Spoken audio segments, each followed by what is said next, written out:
Hello friends, welcome to my channel super मल्टीवेगर्स।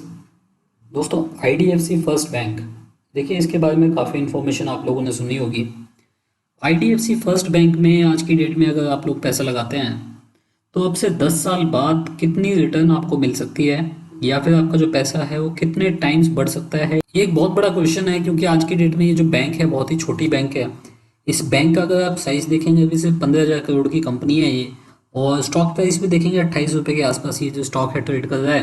देखिए, इस bank के जो पोटेंशियल है वो काफ़ी ज़्यादा लगते हैं, वो इसलिए क्योंकि इस बैंक के जो मैनेजमेंट है उन्होंने काफ़ी यहाँ पे प्रोमिस किए हुए हैं और इन्वेस्टर्स को बोला हुआ है कि उनका जो बैंक चलाने का जो तरीका है बिल्कुल डिफरेंट है। वो एक अलग जोन में बैंक को लेके जाना चाह रहे हैं, और उनका मानना है कि जो एनपीए लेवल है, जो असेट क्वालिटी है, उसको काफ़ी इम्प्रूव कर दिया जाएगा। पिछले वीडियोस में मैंने आपको डिटेल में बताया है कि क्या यहाँ पे प्लान है और किस तरीके से जो असेट क्लास है इस बैंक की उसको चेंज करने की पूरी कोशिश की जा रही है। देखिए, Q1 के नंबर्स आए हैं फाइनेंशियल ईयर 2020-21 के, कि बहुत ही बढ़िया नंबर्स आए हैं, और साथ ही जितना भी प्रोमिस यहाँ पे इन्वेस्टर से किया गया था उसके ऊपर काम करते हुए दिखाई दे रहे हैं। उसमें आपको बहुत सारी चीज़ें ऐसी मिलती हैं जो कि यहाँ पे प्रूव होती दिखाई देती हैं, और आपको एक इंडिकेशन देती हैं कि बिल्कुल सही डायरेक्शन में ये बैंक जा रहा है। जितने प्रोमिस यहाँ पे किए थे वो सारे के सारे डिलीवर होंगे, और उसकी वजह से ये जो बैंक है वो एक बड़ा रिटर्न, आपको मेगा रिटर्न दे सकता है अगले 10-12 साल के अंदर। तो एचडीएफसी का अगर मैं स्टार्टिंग के 10 साल देखता हूँ लिस्टिंग के बाद के, तो देखिए जो टोटल रिटर्न आया था वो 15 टाइम्स आया था। और उसका जो इनिशियल फेज था, जो कि जहाँ पे बैंक काफी नीचे पड़ा रहा, वो स्टॉक चला नहीं था, वो जो फेज था वो करीब 6.5 साल चला था। यहाँ पे अगर आप इस बैंक को देखेंगे तो पिछले 2-3 साल से इसी तरीके का कंसोलिडेशन इस बैंक ने भी दिखाया है।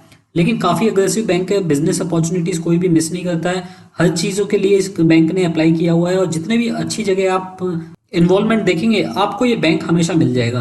अब मैं दिखाता हूँ आपको इस कंपनी के Q1 के नंबर्स, और साथ में ये भी देखेंगे कि देखिए ये जो नंबर्स हैं कैसे इस कंपनी का फ्यूचरिस्टिक जो गोल है उसको प्रूव करते यहाँ पे दिखाई दे रहे हैं। इससे पहले इस बैंक का जो स्टॉक प्राइस है उसको देख लेते हैं आज की डेट में कहाँ ट्रेड कर रहा है। 28 रुपये 20 पैसे के आसपास ये जो बैंक है चल रहा है।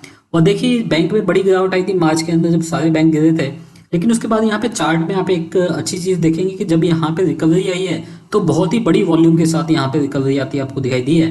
पिछले 2 क्वार्टर जो है नंबर्स काफ़ी अच्छे गए हैं, और अच्छी वॉल्यूम के साथ ये जो स्टॉक है ये ऊपर की तरफ जा रहा है। 17 के आसपास इस बैंक ने अपना 52 वीक लो बनाया था 17.65, और इसका 52 वीक हाई देखेंगे, देखिए 48 के आसपास 52 वीक हाई है इस बैंक का, यहाँ पे आप देख सकते हैं। मतलब पिछले कुछ दिनों के अंदर अगर आप देखते हैं आपको 60-70% के आसपास के रिटर्न इस स्टॉक ने दिए हैं।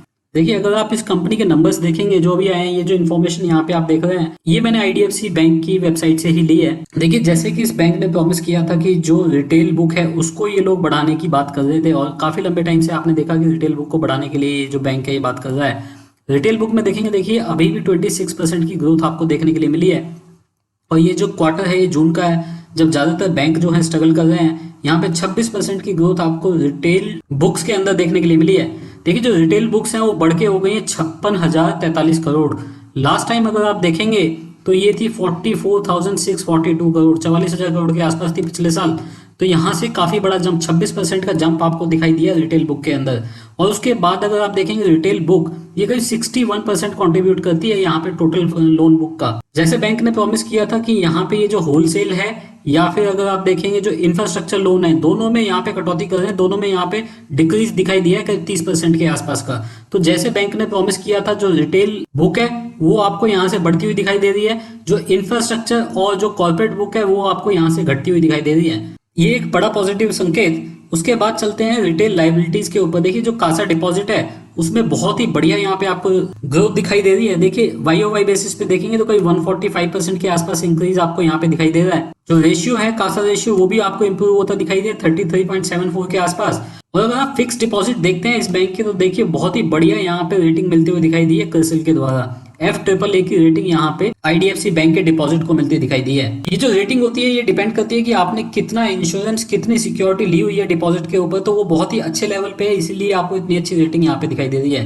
ठीक है, आपकी कंटिजेंट लाइबिलिटीज बहुत ज्यादा बढ़े ना, उसके लिए यहाँ पे जो ये है सर्टिफिकेट ऑफ डिपॉजिट, इसको भी यहाँ पे कम कर दिया गया है।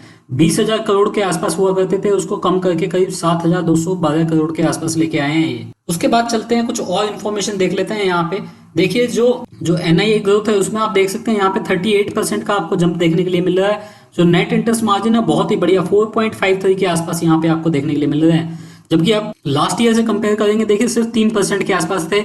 और अगर आप लास्ट क्वार्टर से भी कंपेयर करेंगे तो देखिए वहां से भी आपको बढ़त देखने के लिए मिल रही है। लास्ट क्वार्टर में ये 4.24% के आसपास थे। 4.5% का जो नेट इंटरेस्ट मार्जिन होता है काफी अच्छा माना जा सकता है किसी भी बैंक के लिए। 4.5% के आसपास का यहाँ पे नेट इंटरेस्ट मार्जिन बनाया गया है। अब देखिए इस सिचुएशन में इस बैंक ने काफी प्रोविजनिंग भी की है, और प्रोविजनिंग से पहले अगर आप देखेंगे तो जो इस कंपनी का ऑपरेटिंग प्रॉफिट था उसमें करीब 181% की यहाँ पे ग्रोथ थी वाई बेसिस पे। और अगर क्वार्टरली बेसिस पे सीक्वेंशियल बेसिस पे देखेंगे तो वहां पे भी करीब 13% के आसपास की ग्रोथ देखने के लिए मिली थी। इसी तरीके से नेट प्रॉफिट में भी आपने देखा, देखिए 69% की ग्रोथ आपको देखने के लिए मिली। सीक्वेंशियल बेसिस पे भी करीब 19% के आसपास की ग्रोथ आपको देखने के लिए मिली है। प्रोविजन भी देखिए यहाँ पे पिछले साल से काफी कम कर दिए गए हैं। लास्ट ईयर अगर आप देखेंगे तो जो प्रोविजन थे वो करीब 1281 करोड़ थे, वहां से अभी कम करके ये 764 करोड़ के आसपास लेके आए हैं। और इसके अंदर अगर आप देखेंगे तो काफी सारी प्रोविजनिंग जो है वो कोविड-19 की वजह से है। कोविड-19 की वजह से जो प्रोविजनिंग है वो है करीब 375 करोड़। तो अगर आप ओवरऑल देखेंगे तो बहुत ज्यादा प्रोविजनिंग करने की भी इस बैंक को जरूरत नहीं थी, लेकिन कोविड की वजह से यहाँ पे करीब 400 करोड़ के आसपास की एक्स्ट्रा प्रोविजनिंग देखने के लिए मिली है, जिसकी वजह से इस कंपनी का जो नेट प्रॉफिट है वो थोड़ा सा कम होता दिखाई दिया है। अब देखिए सबसे इंपॉर्टेंट चीज, जो नेट प्रॉफिट है इस कंपनी का, प्रॉफिट आफ्टर टैक्स, वो किस तरीके का रहा है। 94 करोड़ का यहाँ पे नेट प्रॉफिट दिखाया गया है। पिछले साल देखेंगे तो सेम क्वार्टर में आपको 617 करोड़ का लॉस दिखाया गया था, और इस बार आपको 94 करोड़ का प्रॉफिट यहाँ पे दिखाया गया है। तो ये काफी पॉजिटिव चीज इस बैंक के लिए मानी जा सकती है। और ये सिर्फ वन ऑफ द केस नहीं है, क्योंकि अगर आप इससे पहले भी जाएंगे तो पिछले क्वार्टर में, फोर्थ क्वार्टर में अगर आप देखेंगे फाइनेंशियल ईयर 20 के, तो 72 करोड़ का यहाँ पे प्रॉफिट आपको देखने के लिए मिला था। तो लगातार ये 2 क्वार्टर ऐसे गए हैं जहां पे बैंक ने अच्छा प्रॉफिट दिखाया है। कंपनी कॉस्ट कम होती दिखाई दी है, जिसकी वजह से कॉस्ट टू इनकम रेशियो जो है वो आपको घटती हुई दिखाई दी है क्वार्टर 1 में, फाइनेंशियल ईयर 21 में।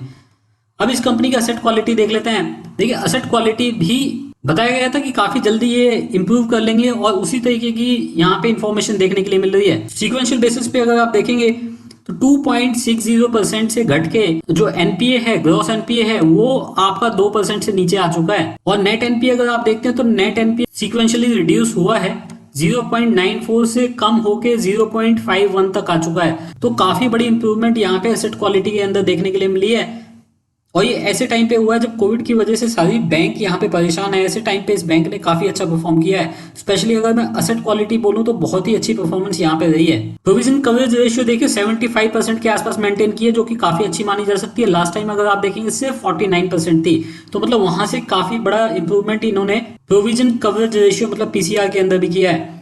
ये तो इस बैंक की अभी तक की बात थी। अब देखिए इस बैंक को पहुंचना क्या है। ये जो नंबर्स आप यहाँ पे देख रहे हैं ये बहुत इंपॉर्टेंट नंबर्स हो जाते हैं, क्योंकि ये इस कंपनी का मानना है कि ज्यादातर जो लोन रखेंगे वो रिटेल के अंदर रखेंगे। जो लोन बुक रहेगी वो ज्यादातर रिटेल की रहेगी, और रिटेल के अगर आप ग्रॉस एनपीए देखते हैं तो 0.87% आपको यहाँ पे दिखाई देते हैं। पिछले क्वार्टर से कंपेयर करेंगे तो देखिए 1.77% मतलब 2% के आसपास थे, वहां से बहुत ही बड़ा इंप्रूवमेंट यहाँ पे देखने के लिए मिला है।